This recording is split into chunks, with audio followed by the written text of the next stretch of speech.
Leaders, आप सबको मेरा नमस्कार। Bharat European union business forum में भाग लेने पर मुझे बहुत ही खुशी हो रही है। यूरोपियन यूनियन काउंसिल और कमीशन के प्रेसिडेंट की यह भारत यात्रा कोई साधारण डिप्लोमेटिक दौरा नहीं है। यह भारत यूरोपियन यूनियन रिश्तों में एक नए युग का शंखनाद है। पहली बार यूरोपियन यूनियन के लीडर्स उनका भारत के गणतंत्र दिवस के मुख्य अतिथि के रूप में शामिल होना, भारत और यूरोपियन यूनियन के बीच भारत के इतिहास का सबसे बड़ा एफटीए संपन्न होना और आज इतने सारे सीईओज के साथ इतने बड़े लेवल पर Bharat European union business forum आयोजित होना, ये सब उपलब्धियां विश्व की दो सबसे बड़ी लोकतांत्रिक शक्तियां इनके बीच हो रहे अभूतपूर्व अलाइनमेंट का प्रतीक है। फ्रेंड्स, यह अलाइनमेंट कोई एक्सीडेंट नहीं है। मार्केट इकोनॉमीज होने के नाते हमारे साझा मूल्य हैं। वैश्विक स्थिरता के प्रति हमारी साझा प्राथमिकताएं हैं और ओपन सोसाइटीज के रूप में हमारे लोगों के बीच स्वाभाविक जुड़ाव भी है। इसी मजबूत आधार पर हम अपनी साझेदारी को नई ऊंचाई दे रहे हैं। हम इसे विश्व की सबसे प्रभावशाली साझेदारियों में से स्थापित कर रहे हैं और इसके नतीजे भी हमें साफ दिख रहे हैं। पिछले 10 वर्षों में हमारा व्यापार 2 गुना होकर 180 बिलियन यूरो तक पहुंच गया है। भारत में 6,000 से अधिक यूरोपीय कंपनियां काम कर रही हैं। यूरोपियन यूनियन से भारत में 120 बिलियन यूरो से अधिक का निवेश है। भारत की 1500 कंपनियां यूरोपियन यूनियन में मौजूद है और वहां भारतीय निवेश लगभग 40 बिलियन यूरो तक पहुंच चुका है। आज भारत और यूरोपियन कंपनीज के बीच R&D, मैन्युफैक्चरिंग और सर्विसेज हर क्षेत्र में गहरा सहयोग है और आप जैसे बिजनेस लीडर्स इसके कर्ता भी हैं और लाभार्थी भी।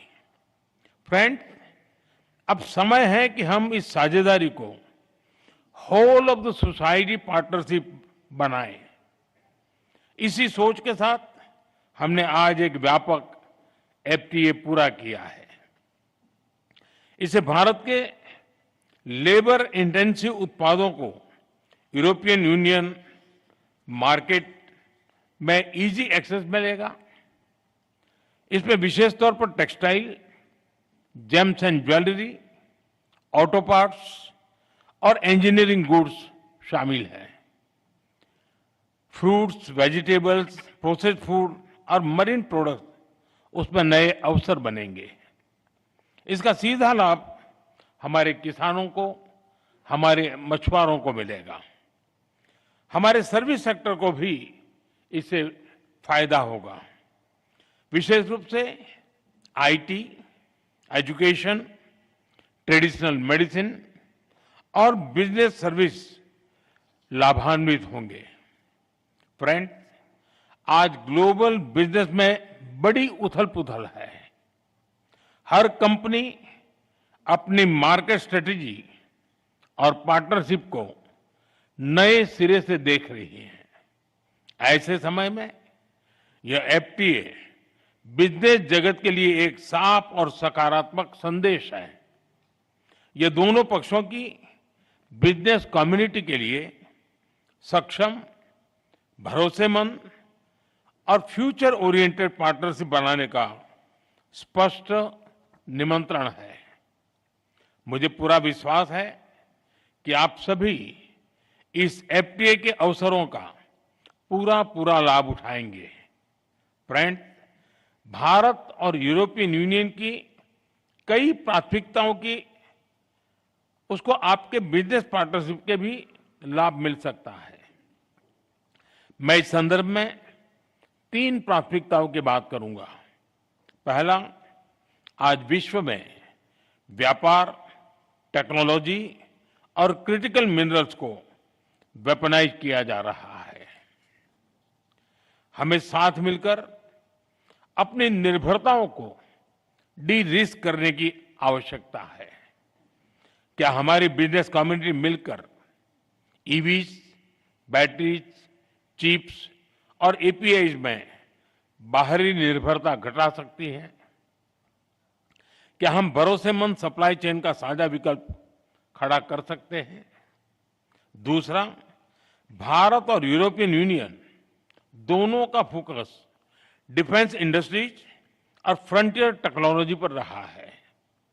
मेरा आपसे आग्रह है कि आप डिफेंस, स्पेस, टेलीकॉम और एआई जैसे क्षेत्रों में साझेदारी बढ़ाएं।